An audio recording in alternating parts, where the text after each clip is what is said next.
লিল আবিদ, আমি আমার বান্দার প্রতি যারা পরিমাণ জুলুম করব না।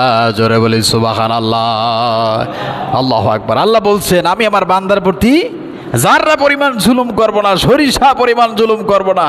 সুতরাং বান্দা যতটুকুন কর্ম করেছেন তার ততটুকুনেই সে ফলাফল পাবে। জোরে বলি সুবহানাল্লাহ। আমার বন্ধুগণ, এই আমলনামা যখন পাবে, আকাশের মালিক আল্লাহ বলবেন, ও বান্দা এবার তুমি তেলাওয়াত করো, তুমি পড়ো, তুমি তোমার আমলনামাগুলো দেখো কেমন তুমি আমল করেছ। আল্লাহ রাব্বুল আলামিন কালামে হাকিমের 17 নম্বর সূরা বনী ইসরাঈলের 14 নম্বর আয়াতে কারিমা আল্লাহ পাক বলেন, ইকরা কিতাবাকা কাফা বিনাফসিকাল ইয়াউমা আলাইকা হাসিবা। জোরে বলি আল্লাহু আকবার।